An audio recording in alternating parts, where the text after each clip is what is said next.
Vale, vale. Ok, gracias. Gracias a ti. Entonces te recuerdo, tienes 20 minutos. Cuando te queden Vale, 5 minutos, te estaré avisando. vale, vale, vale. Gracias. Bueno,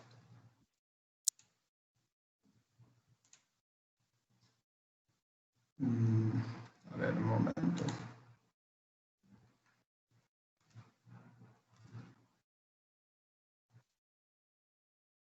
¿Pueden ver lo que compartí sí, ahí o...? estamos viendo la presentación, Aldenils. Vale, muy bien, gracias.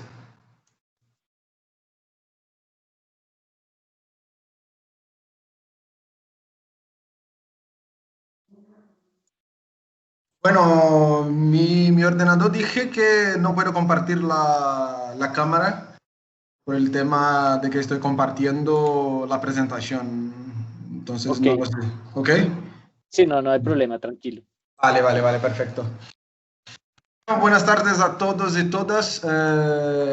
Bueno, mi nombre es Alden Nilsson. Soy profesor de la Universidad Federal Rural de Río de Janeiro y bueno, eh, la presentación está en portugués y bueno, de verdad que no me atenté al hecho de que habría mucho más gente de lengua castellana y por lo tanto intentaré de alguna forma hablar en castellano para que puedan comprender mucho más, ¿vale?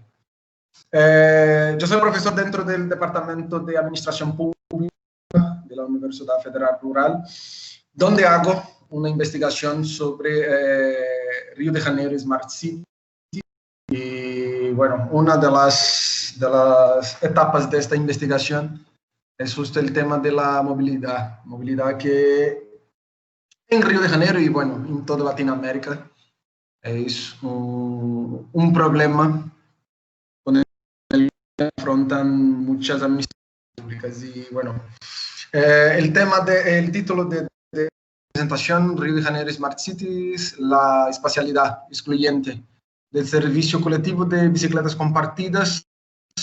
Y si Tembici es porque es el nombre de la empresa que hace la gestión del servicio de bicicletas compartidas en Río de Janeiro y en otras tantas ciudades de Brasil y también de América, como Buenos Aires, Santiago de Chile y creo que también en Lima, en Perú. Bueno, para empezar la exposición tenemos que pensar y el punto de partida es siempre el territorio y sobre todo porque soy geógrafo de formación y hice el máster y el doctorado en planeamiento urbano y regional y el territorio es fundamental desde mi perspectiva, ¿vale? Y el territorio tomado como un espacio de poder y por lo tanto que van a disputar distintos actores con sus estrategias, con sus intereses. Y bueno, por lo tanto, tenemos que pensar los usos que se están dando, sobre todo bajo la contribución del profesor Milton Santos, que es un filósofo brasileño que ha pensado muchísimo en los usos que el territorio tiene, desde una escala nacional hasta una escala local, y por lo tanto hay que reconocer cuáles son los actores, las intenciones, los intereses, las arenas y sobre todo las estrategias que son llevadas a cabo por los distintos actores. Y en este sentido, tenemos que tomar problemática urbana como una condición, ¿vale? Porque tenemos que reconocer que muchas investigaciones reconocen la urbanización como una condición internacional, una condición global y bueno, los aportes de Henri Lefebvre, de David Harvey, de Olivier Mongean, de Milton Santos también, permiten entender de alguna manera urbano como una problemática, desde el cual pensamos la movilidad urbana que, como dije a un inicio, es una problemática que se afrontan distintas municipalidades, sobre todo las grandes ciudades de Latinoamérica. Eso no quiere decir que en otra parte del mundo no hayan problemas de movilidad, pero en Latinoamérica eso se parece más problemático, por decirlo, por el tamaño de nuestras ciudades. Y Brasil, sin duda, es un ejemplo de un país de continentales y que tiene muchas grandes ciudades, muchas metrópolis, y que el problema de movilidad es un problema común a todas las grandes ciudades. Y bueno, a día de hoy las ciudades medianas igual ya van teniendo problemas de movilidad.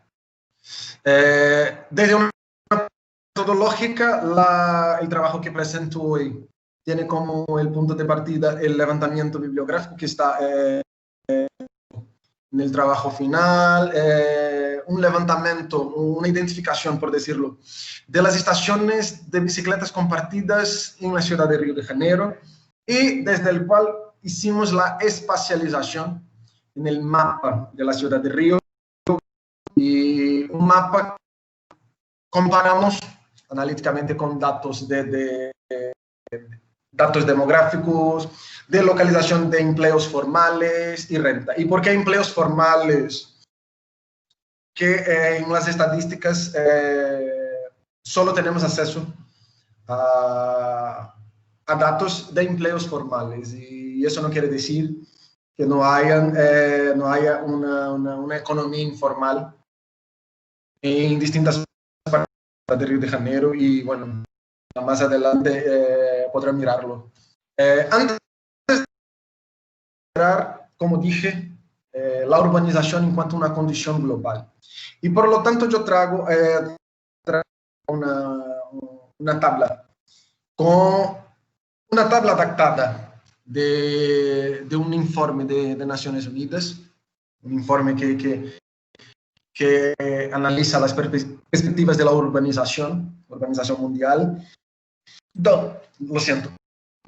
Se presentan distintas tipologías de ciudades, y es importante mirarse tanto en la cantidad, pero sobre todo en la concentración de personas que han migrado de alguna ciudad, de alguna parte, para ciudades muy específicas, sobre todo megaciudades, grandes ciudades, y lo que Naciones Unidas llama de ciudades medianas. Es importante reconocer que aunque Naciones Unidas piense tipología de ciudad, cada país tiene una tipología clara. Por lo tanto, por ejemplo, una ciudad entre 1 millones de habitantes en Brasil, para nosotros, es una metrópoli, una gran ciudad. Entonces, no se considera ciudades de este tamaño ciudades medianas, porque ya tienen un cierto nivel de complejidad. En ese sentido, es importante reconocer esta data que demuestra que, más que nada, hemos logrado llegar a una sociedad urbana en pocos años, al cabo de mitad, desde la segunda mitad del siglo XX, ya se había notado en distintas partes del mundo un movimiento urbano. Por lo tanto, también hoy se nota que la sociedad, al cabo de años, y ahí en el informe de Naciones Unidas deja claro que al 2030 tendremos la mayor parte de la población urbana. A día de hoy ya somos, pero lo que llama la atención no es solo que la mayor parte de la población será urbana, sino que también estará viviendo en algunos tipos específicos de ciudades, o sea, megaciudades, grandes ciudades, ciudades medianas, y él llama de ciudades, que son las ciudades entre 500.000 y 1 millón de habitantes. En este sentido, tenemos que reconocer que si una parte considerable de la población estará viviendo en ciudades, la movilidad urbana será una gran problemática, y sobre todo en Latinoamérica. ¿Y por qué les digo eso? Porque ya tenemos muchos problemas de movilidad. Como en Latinoamérica tenemos grandes ciudades, megaciudades, por decirlo, São Paulo, por ejemplo, aquí en Brasil, es una mega ciudad que tiene solo la ciudad de São Paulo 12 millones de habitantes, junto con región metropolitana ultrapasan los 20 millones. Por lo tanto, son ciudades muy grandes, con muchos problemas, y que llama la atención, como dije, al tema de la movilidad urbana.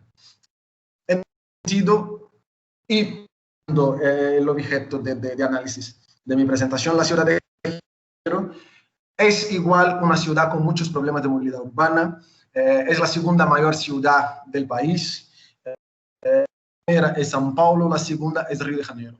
A día de hoy, Río tiene 6 millones y pico de habitantes, y sumada a la región metropolitana llega a poco más de 10 millones. O sea, son ciudades igual, una ciudad muy grande, una región metropolitana muy grande, y una región metropolitana que tiene una dependencia económica, sobre todo de los puestos de trabajo formales en relación a Río de Janeiro. Es decir, la mayor parte de los empleos formales de Río de Janeiro y región metropolitana están en la ciudad de Río de Janeiro, en una parte muy específica, y que verán más adelante.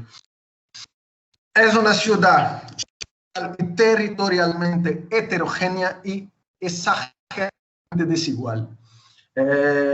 Por lo tanto, es una ciudad con diferentes condiciones de movilidad, sobre todo porque a depender de qué barrio estamos hablando, de qué región de la ciudad se está tratando, la condición de movilidad puede ser aún más desigual. Y lo digo porque igualdad territorial y impone límites a la movilidad, a la movilidad, tanto a nivel de trabajo, a nivel de ocio o otras tantas formas de movilidad. Lo que hace con que sea muy común en Río de Janeiro los embotellamientos, la congestión y sobre todo transportes públicos muy precarios. Río de Janeiro, siendo la mayor ciudad de Brasil, tiene un transporte público, sobre todo para las zonas más lejanas del centro de la ciudad, y por lo tanto las zonas con personas con menores ingresos mensuales, tiene un pésimo transporte público. La red, tenemos una red muy diversificada de transporte, muchos modales, de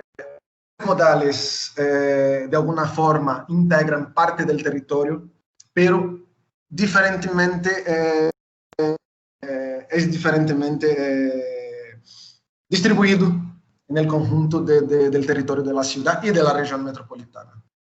Y traigo aquí algunos reportajes que han tenido en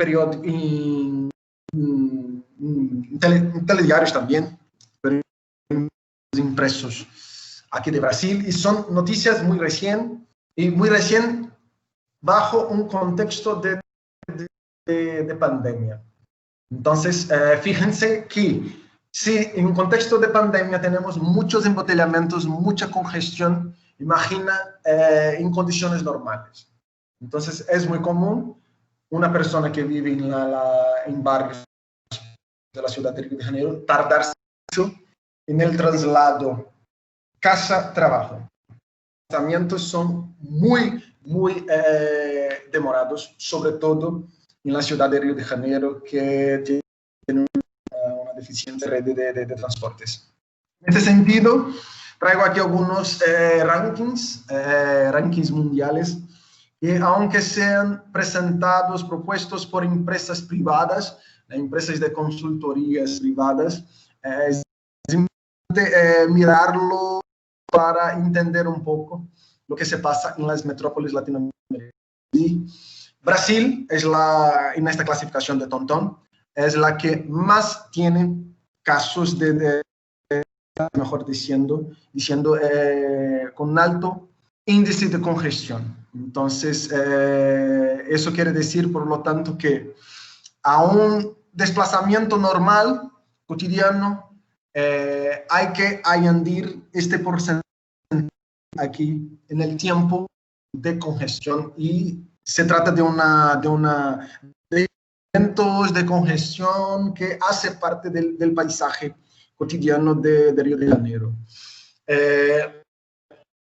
Entre las mejores y peores ciudades para desplazamientos en Latinoamérica, Brasil tiene una gran cantidad de ciudades, y en esta clasificación de una otra empresa de consultoría, ellos evalúan 4 ciudades, y Río de Janeiro es la peor ciudad de entre todas las ciudades analizadas, ciudades de Latinoamérica, de Estados Unidos, de Europa, de muchas ciudades, de muchos países. Y Río de Janeiro, como se nota, es la peor ciudad, donde un desplazamiento diario casa-trabajo puede tardarse en media 5 minutos a diario. Y eso es muy problemático. 95 minutos, fíjense que es casa-trabajo, pero igual puede ser trabajo-casa, porque por la mañana, por ejemplo, muchas personas se desplazan, se trasladan de casa hacia el trabajo, igual será el tiempo volviendo, porque es un flujo muy grande de personas. En Brasil ya datos de la Agenda de Transporte Público, fíjense que las ciudades con más de 60.000 habitantes son las donde más se tarda en transportes colectivos, o sea, que he presentado a un inicio, de que Río de Janeiro tiene transportes precarios, también se puede llevar a otras ciudades, donde el tiempo medio de desplazamientos por modales colectivos, que son los modales que transportan personas, todas las ciudades brasileñas y, bueno, todas las grandes ciudades, aquí se tarda muchísimo en desplazamiento. En este sentido, y lo que lleva al análisis bajo el concepto de Smart City, es que en función de este y otros tantos problemas, desde hace unos años se están tomando potencialidades que las tecnologías de información y comunicación presentan para ayudar de alguna forma a las gestiones municipales en distintos problemas urbanos. Hechos, el problema de movilidad. Es importante decir que el concepto de Smart City es un concepto que tiene su origen a principios de los años 2000, un poco como un avance de lo que llamaba un inicio a los años 90, la política de digitalización, las ciudades digitales, y en los años 2000, desde el año 2000, mejor diciendo, han desarrollado el concepto de Smart Cities, donde hay una gran centralidad de las tecnologías informáticas, y el Big Data, sobre todo a día de hoy, es una herramienta fundamental en la toma de decisión para las relaciones públicas. Hay que pensar que el concepto y la práctica de la Smart City convirtió en una política urbana neoliberal que produce, por lo tanto, una imagen utópica de la ciudad. Es decir, la centralidad de las tecnologías, el Big Data, como una herramienta para la toma de decisión, viene siendo utilizada desde hace mucho, desde el principio del concepto de Smart City, como una nueva herramienta de política urbana neoliberal. Y por lo tanto tenemos que reconocer los aportes de muchos geógrafos, entre ellos David Harvey, y también un otro análisis de lo que es New Smith, que presenta lo que sería esta política urbana neoliberal, desde el cual ya hay muchas investigaciones que presentan la política de Smart City como una política también neoliberal. Esta política promueve, aunque sea a un nivel distinto, la homogeneización urbana, porque toma las ciudades como homogéneas. Es decir, propone que el concepto de Smart City sea igualmente introducido en una ciudad de Europa y una ciudad de Latinoamérica. Y eso promueve una homogeneización urbana que desconsidera las especificidades de las ciudades y, por lo tanto, reproduce estrategias de algunas clases sociales que intentan solamente instrumentalizar el espacio urbano. Cuando analizamos el concepto de Smart Cities, tenemos que reconocer los actores de este concepto, de esta política, y a un inicio tenemos que considerar las empresas de tecnología, que son las que están en la delantera de la política de Smart Cities, porque son ellas, sobre todo, que van a presentar a los gobiernos locales soluciones distintas para los problemas urbanos. Por lo tanto, una empresa piensa como una empresa. Parece tautológico, pero eso hay que decir. La empresa no quiere saber en general de la población, sino de lo que va a obtener del gobierno. Y estas empresas, reconociendo el potencial de las tecnologías, sobre todo presentan muchas soluciones para los gobiernos locales. De otra parte, hay que reconocer las empresas de consultoría, que son las que van a evaluar hasta qué punto una ciudad es inteligente o no. Y es un otro mercado donde los gobiernos locales otra vez están sometidos a intereses empresariales, siempre están intentando de alguna forma se adaptar a estos rankings, a estas métricas, y bueno. Sin embargo... disculpa, Aldenilson, te quedan 5 minutos, por favor. Vale, ok, gracias. Sin embargo, tenemos que reconocer también que el concepto de Smart City ha ingresado en distintos organismos internacionales. La Agenda 2030 deja eso muy claro, y en último nivel, en este sentido, las bicicletas compartidas surgen inicialmente como alternativa a modales motorizados y colectivos, con una intención de reducir la congestión y la sostenibilidad. Y, por supuesto, impulsar hábitos saludables. Es una política que se ha incorporado al concepto de Smart City, pero tiene en 1965 en Ámsterdam. Vosotros ven ahí un cuadro que hace una síntesis de la trayectoria, y a partir de los años 2000, que el sistema de bicicletas compartidas ha empezado a utilizar sistemas informáticos, el Big Data y la potencialidad del Big Data para gestionar las bicicletas compartidas. En Río de Janeiro, este proyecto se ha implementado en 2008, pero hubo una gran ampliación, sobre todo entre 2010 y 2016, que es cuando Río de Janeiro, de forma específica, y Brasil, de forma general,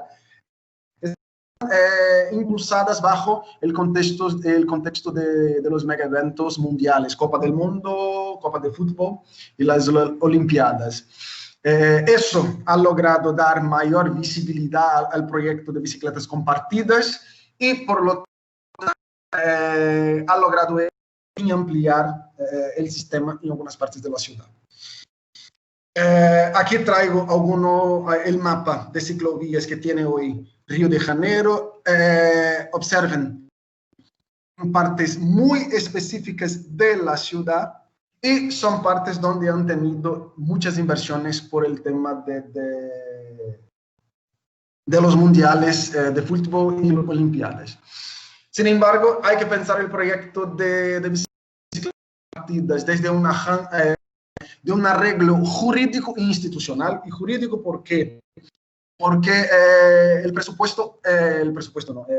punto de partida es la parcería público-privada, donde la administración pública municipal hizo las normas jurídicas y por lo tanto ha gestionado la relación entre espacio público donde se iban a ubicar las bicicletas, la empresa Tembici, que recibe financiación del banco privado Itaú. Aquí tenemos los planes que uno puede contratar de las bicicletas, pero son los próximos 3 mapas que nos interesan y que ya voy al final de la presentación. Fíjense que de todo el proyecto, toda esta es la ciudad de Río de Janeiro, pero el proyecto solo está ubicado en algunas pocas partes. Lo que está aquí, que esta parte de la ciudad también ha sido utilizada para los mundiales de fútbol y olimpiadas. Cuando pensamos la densidad demográfica, la exclusión del sistema de bicicletas compartidas se queda cada vez más claro, porque no está donde hay mayor concentración de población. Y por lo tanto reproduce un proyecto excluyente y que no considera las especificidades del territorio y tampoco está preocupada con ello. Cuando pensamos en empleos formales, al igual está ubicada en algunas zonas que, de hecho, funciona como aporte para la gente que trabaja aquí al centro de la ciudad y zona sur, sobre todo porque es la zona donde hay mayores empresas, donde hay gente con mayores ingresos, pero no incluye al restante del territorio. En este sentido, siguiendo el fin de la presentación, tenemos que pensar, como dije, en las acciones humanas y que por lo tanto dan el sentido a las acciones que van a tener en el territorio, pero tenemos que considerar el territorio como elemento orientador, como un guión de los servicios colectivos, porque a un inicio quien mira un mapa como este dirá, vale, el territorio no ha sido considerado, pero yo hago la defensa del territorio sí se considera cuando se trata de políticas públicas. La ubicación de una determinada política, aunque sea orientada por una empresa, considera el territorio y las especificidades. En ese sentido, las bicicletas compartidas mantienen un padrón excluyente orientado por la fragmentación del territorio y un modelo urbano global que, por lo tanto, desconsidera las especificidades del territorio. Smart City de Río de Janeiro es fragmentada y direccionada a una parte del territorio. Muchas gracias. Ok, muchas gracias a ti, Aldenilson, por esta interesante presentación. Le damos la palabra a alguien de los asistentes si tiene alguna pregunta, comentario. Vale, gracias. Lo siento por mi castellano, ¿vale? No te preocupes, perfecto, no, perfecto. Y pues sé que fue un esfuerzo adicional haberla presentado en español, por eso pues te di también más tiempo y no te te presioné con el tiempo, entonces también Vale, agradecerte vale. por ese gran esfuerzo que hiciste. Gracias. Nicolás. Nicolás, te doy la palabra. Gracias. Aldenilson, pues bueno, muchas gracias por la presentación, por el esfuerzo de presentar en español. Mira, pues bueno, me interesa el tema, pero no trabajo en eso específicamente. Aquí en Bogotá, pues hubo la profusión también de otros sistemas de transporte de las patinetas eléctricas privadas. Yo no sé si ese existe también en Río y si la geografía de la cobertura es parecida o diferente. Yo pues entiendo que este proyecto de las bicicletas pues es una, como dices tú, parcería público-privada. Estas otras que son puramente privadas, me parece de pronto es una oportunidad para mirar si en algo el hecho de que sea parcería les está, digamos, implicando una cobertura mayor a lo que son las operaciones netamente mercantiles. Muchas gracias. Gracias, Nicolás. Aldenilson, si quieres contestar. Vale, vale, vale. Bueno, muchas gracias, Nicolás. Pregunta. Bueno, tuvimos patinetas. ¿Y por qué tuvimos? Porque el proyecto hace casi que un año que ha dejado de existir aquí. Y al igual, tenía la misma espacialidad excluyente. Y la atención es que muchos creen que ha sido una espacialidad excluyente que no ha mirado el territorio. Y es justo lo que digo. La movilidad compartida, que es algo que ya ha avanzado en distintos países. El caso que yo conozco con mucho más profundidad, que es Barcelona, para mí es el ejemplo, porque está en distintas partes de la ciudad y conectando distintas partes de la ciudad con distintas también. Entonces creo que eso sería importante reconocer.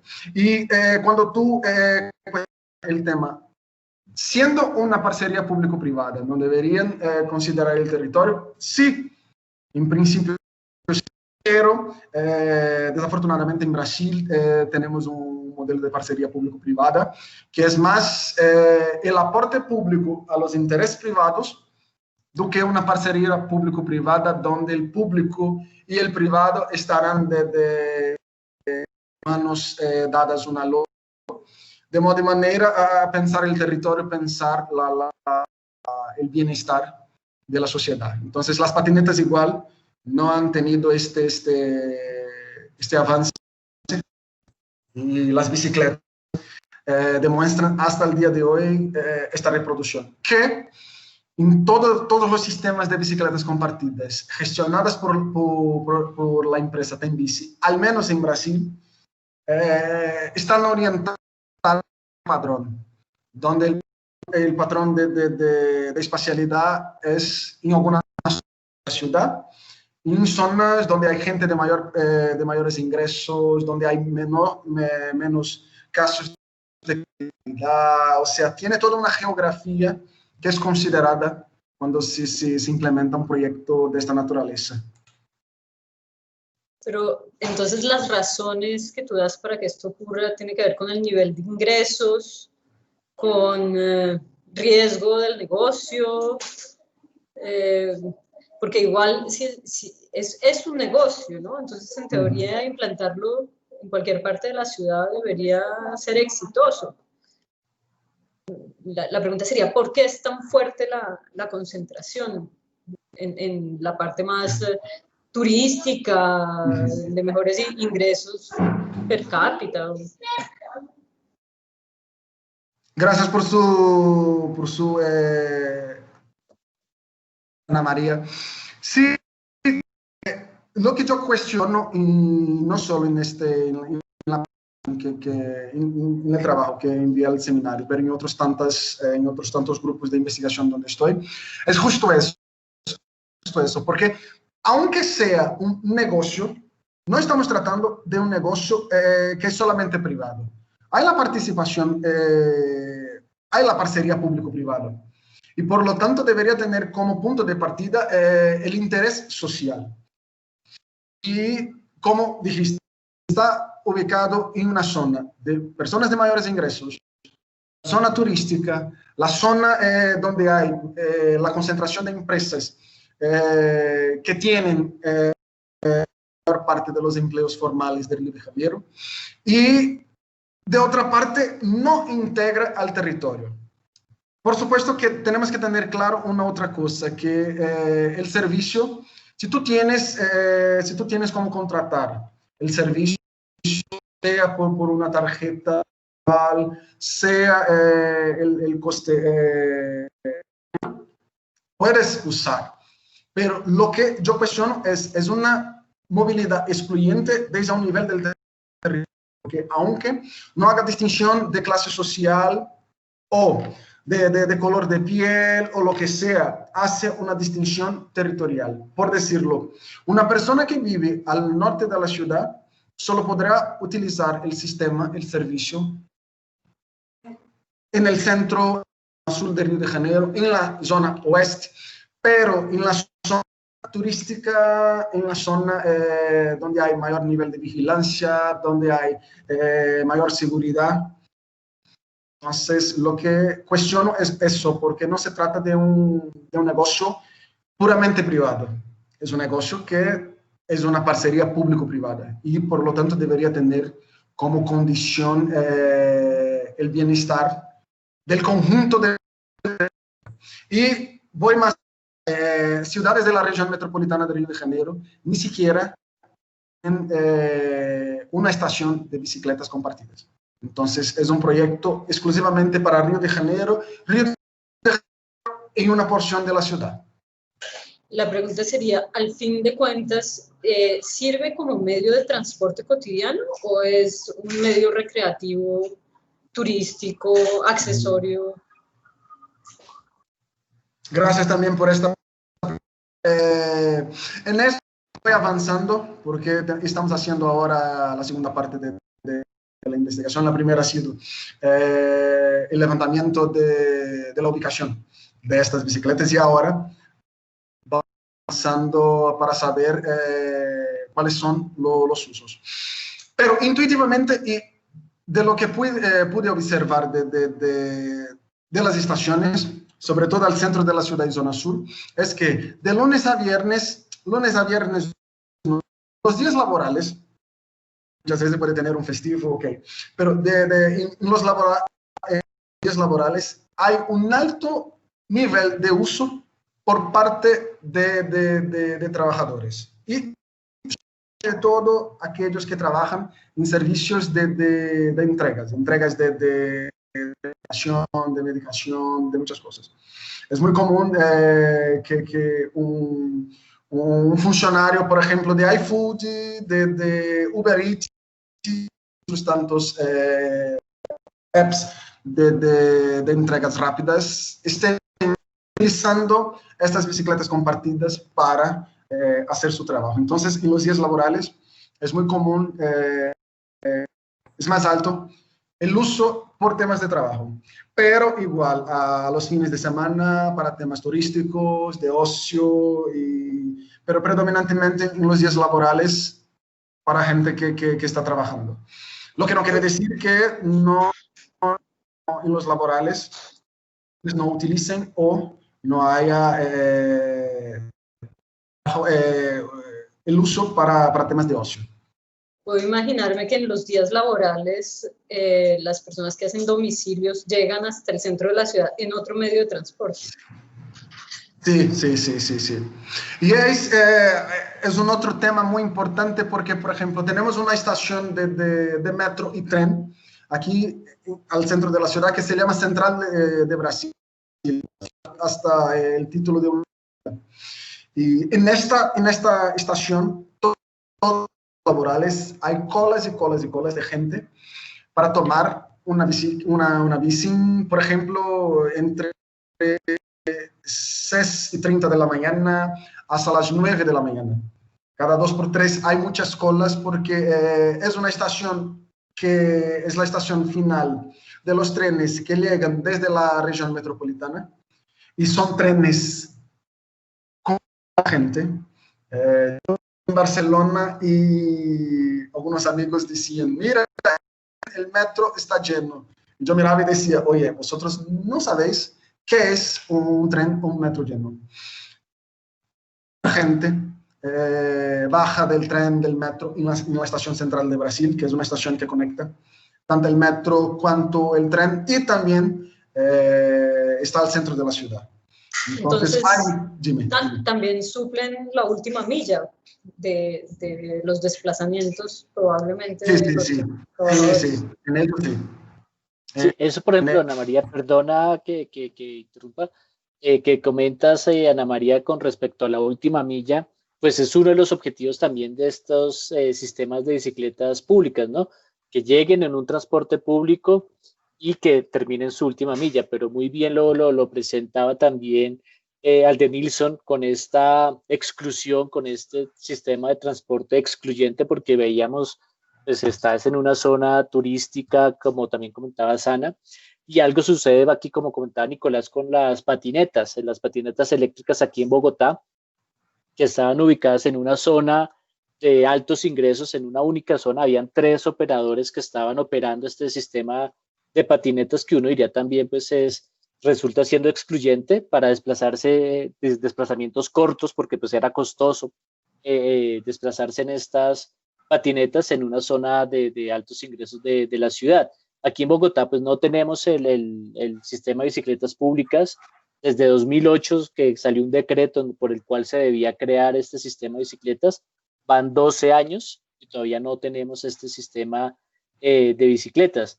Por ejemplo, tú también contabas acerca de Barcelona, que es el ejemplo de este sistema de bicicletas públicas. Pues en Barcelona uno mira, pues es una ciudad compacta, en donde aproximadamente, o sea, a 600 metros tú vas a encontrar bien sea un servicio de bus, el sistema de bicicletas, el sistema de metro, una ciudad muy bien conectada en cuanto al sistema de transporte, pero nuestras ciudades que son segregativas, en donde el transporte público, pues, de los que se ubican, residen en las periferias, poderse desplazar, y tú lo mostraste también, sucede algo aquí en Bogotá, los tiempos de desplazamiento son, pues para la población residente en la periferia puede ser 120, o sea, 2 horas, hora y media el desplazamiento en un trayecto, lo que hace que sea pues bastante dispendioso, demorado, costoso, y pues se pierde pronto, yo creo, una oportunidad de pronto de hacer una promoción masiva del uso de la bicicleta. Aquí en Bogotá pues contamos con 540 kilómetros de ciclovías, de vías exclusivas para el uso, para el desplazamiento en bicicleta, y creo que ahorita con la pandemia, aquí en Bogotá se hicieron unas ciclorrutas, ¿cómo es que se llamaban? Las ciclorrutas, ciclovías transitorias. Temporales, sí. Temporales, gracias. Temporales que después de la pandemia ya quedaron permanentes, 80 kilómetros más o menos de ciclovías. Entonces, por ejemplo, no sé si de pronto en Río, pues con esto de la pandemia se haya pensado, se haya tenido en cuenta la extensión del sistema o de ciclovías para poder promocionar este sistema de bicicletas, porque pues, el transporte público aquí cayó notoriamente, pues hubo restricciones para el acceso, en fin, pero la bicicleta se vio como una opción pues para la pospandemia y para la pandemia. En Río de Janeiro esto no se contempla ni se ha contemplado. Entonces, desde donde yo sepa, no, porque la pandemia ha sido mucho más politizada do que en otras partes del mundo, sobre todo porque el presidente no cree en la pandemia. Además, los alcaldes han tenido mucha resistencia a implementar el lockdown y bueno, se han politizado y no hay ni idea que sea un medio de transporte. Por ejemplo, se reconoce en la práctica que es un medio de transporte, porque se nota, como dije, que muchos trabajadores para esta última milla trabajo y no trabajo casa, la utilizan, entonces eso sí se observa, pero no hay estrategia de gobierno de implementarla. Lo que hay sí es un plan de movilidad urbana y un plan de ciclovía que se ha puesto en marcha al 2017, un proyecto de gobierno, Y al 2019 han implementado una ley.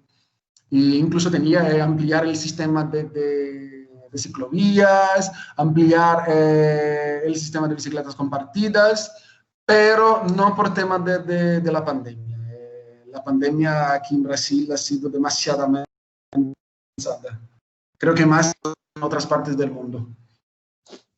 Exacto, si tú tocas un punto importante, esto de la politización, pues en este caso de la pandemia, donde el presidente, pues desde el presidente que no cree en que esto sea realmente una pandemia, no cree mucho Sí. en lo del COVID, algo sucedió, algo parecido sucedió aquí en Colombia, no con el tema de la pandemia, sino con el tema de la bicicleta, en donde en el gobierno de Enrique Peñalosa, en el primer gobierno, por allá por el año 2098, 2001, que empezó a promocionar este uso de la bicicleta con la construcción de ciclorrutas. En su época tuvo un incremento, estamos hablando de menos del 1% de los desplazamientos diarios se hacían en bicicleta. Después de finalizado su gestión y con la entrada en funcionamiento de estas ciclorrutas, se aumentó casi a un 2% de los desplazamientos. Pues no es mucho, pero sí hubo un incremento bastante alto en comparación de cómo venía. Después empieza como a los gobiernos que le precedieron, empiezan a ver esta promoción, este uso de la bicicleta como un tinte político, ¿no? De que eso es Peñalosa, así como lo del Transmilenio, que le ponen como un sello, y no ven como una política de pronto de continuidad, de promoción del transporte no motorizado, y empiezan de pronto como a dejar de lado un poco la promoción y la continuidad de la bicicleta. Algo que sucedió pues en Bogotá y de alguna manera se le da como un tinte político a este tipo de intervenciones, de proyectos como las ciclorrutas aquí en Bogotá. Algo, por ejemplo, ya de las bicicletas públicas, estos que son parcerías público-privadas, pienso, pues a mi manera de ser también, pues, si bien el interés social pues, del Estado de brindar un acceso, un transporte accesible, en fin, distintas cosas, terminas el privado colocando de pronto, beneficiándose de este tipo de publicidades también que hace en las estaciones, y pues de pronto en estos lugares pues, tan apartados o que no tienen tanta acogida, pues de pronto no es tan buen negocio el poner estas ciclorrutas. Si bien pues, puede que haya un interés público, pues el privado es el que termina de pronto, como es el que hace la inversión, el que hace monta las bicicletas, en fin, el que está corriendo el riesgo de alguna manera, pues, ¿dónde está mejor? No, pues me ubico de pronto donde haya más clientes, haya más visibilidad de la publicidad, que termina de pronto, pues, en estas áreas retiradas, apartadas, de pronto no ser tan buen negocio colocar las estaciones, ¿no? Entonces, si bien puede que haya parcerías público-privadas, pienso que de pronto es el privado el que termina de pronto haciendo el negocio, ubicándose pues donde más le convenga, ¿no? Y por otro lado, disculpa. Bueno, por otro lado, hay una relación levantemos fuerte la mano, porfa. Vale. Dale, Ana María. Entre Smart City y marketing urbano. Entonces, claro, van a estar donde sea bonito para poner en la foto postal para vender el turismo de la ciudad. Quería hablar brevemente del caso de Curitiba, que tiene una imagen de mercado de ciudad verde en general y planificada. Y aquí la red de ciclorrutas es, digamos que es muy poco densa. Sí cubre un área importante de la ciudad, pero sobre ejes muy separados entre sí. Entonces todos los caminos van a Roma, todos los ejes de la ciclorruta van hacia el centro y están en las áreas recreativas de los grandes parques, pero no es un medio masivo de uso cotidiano. Sin embargo, se vende la imagen de la ciudad como una ciudad donde se puede andar en bicicleta y no es cierto. Y esto nos lleva a otra reflexión de la geografía urbana, y es que una de las principales industrias de esta ciudad es la industria automotriz, pues del área metropolitana, en San José dos Piñavis. Entonces es una ciudad que la presión de la industria ha hecho que sea una ciudad verde para los carros. Sí. Sí, y para los buses del BRT. Entonces, que además exportamos a Colombia, los que hacen aquí nomás. Entonces es difícil salir, cambiar el modelo, que construyan un metro, que pongan más buses eléctricos, hay unos poquitos, que haya más movilidad en bicicletas. Es difícil porque al fin y al cabo, pues los dueños de la economía de la ciudad son estas empresas automotrices. Por ello Perdona, y le damos la palabra a Nicolás y luego al de Nilsson. Vale. Dale, Nicolás. Gracias. No, mira, yo quería señalar que me pareció muy interesante cuando hablabas del perfil de los usuarios, que muchos sean domiciliarios de estas empresas. Eso me pareció muy interesante y me parece que le pueden sacar mucho provecho a ese uso. Sobre todo, va en contra del discurso de estas empresas que ellos son actores privados que ponen en relación, y no, los prestatarios necesitan de algunos servicios colectivos, en este caso de bicicletas de este sentido. Entonces, a mí me parece que eso también permite articular y entra todo en esto de la nueva economía, ¿no? De la gig economy y todo, que no es tan autónoma como parece, pues que requiere de soportes urbanos, que en este caso, pues, son estos de acá. Y lo otro que te quería, pues, como preguntar es el uso de la bicicleta en general. Yo tengo la percepción, pues, bueno, siguiendo con Bogotá, que es donde vivo y conozco, yo tengo la percepción de que estas nuevas modalidades le han dado un poco de estatus social al uso de la bicicleta que tradicionalmente era popular, ¿no? Quien no tenía para pagar un bus se iba en bicicleta y hacía grandes trayectos. Y yo creo que aquí el hecho de que se haya masificado y vuelto a la moda y que los jóvenes ejecutivos y ejecutivas usen esto, le ha dado un poco más de, ahí sí, digamos, para ir un poco en contra de que todo va peor, ¿no? De un poco más estatus social. No sé si va por ese lado para el caso de ustedes también.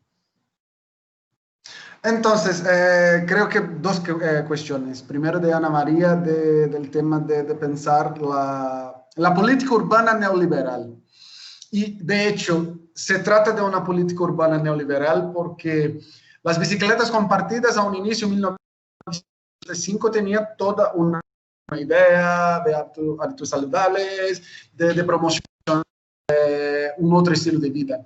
Pero se han incorporado este discurso bajo como una estrategia de venta de la ciudad. Incluso Río de Janeiro, cuando es evaluada en cuanto a una Smart City, una de las cosas que se pone como ejemplo es el sistema de bicicletas compartidas.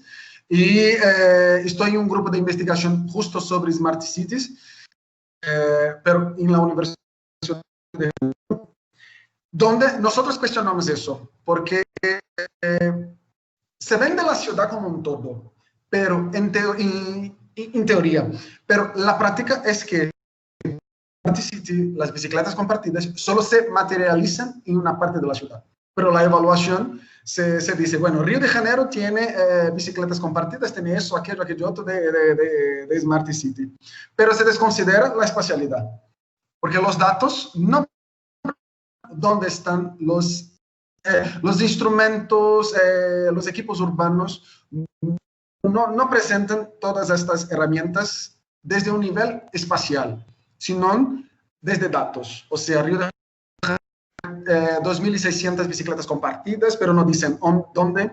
Tiene sistemas para aguas negras inteligentes, pero no dicen dónde. Tiene autobuses inteligentes, pero no dicen dónde, y es todo muy concentrado en una parte de la ciudad.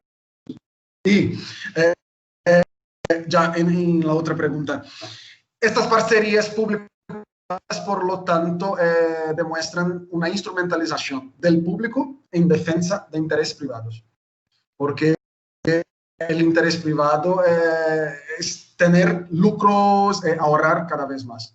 Por lo tanto, utilizan el espacio urbano como una nueva forma de obtener más capital. Y un capital que pero hoy día está mucho más vinculado a la instrumentalización del gobierno.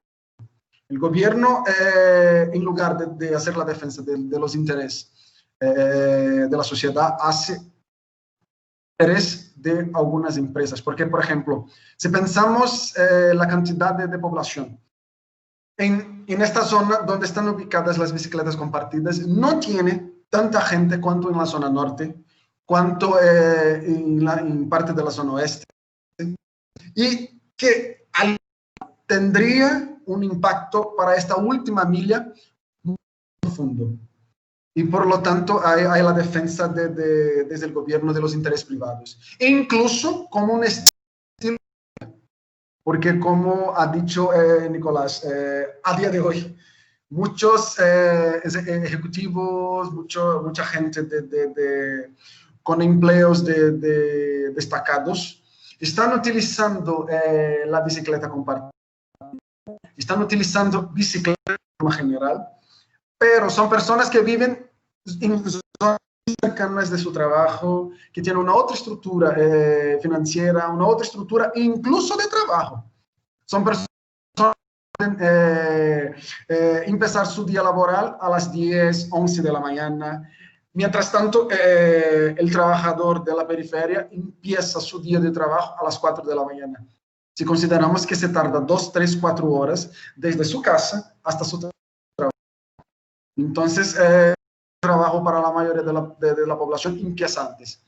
Pero se vende como un estilo de vida. Fin de semana, por ejemplo, es muy común en los turistas, la gente de clase media alta, usando bicicletas, tanto compartidas como privadas, que han adquirido para hacer un nuevo estilo de vida.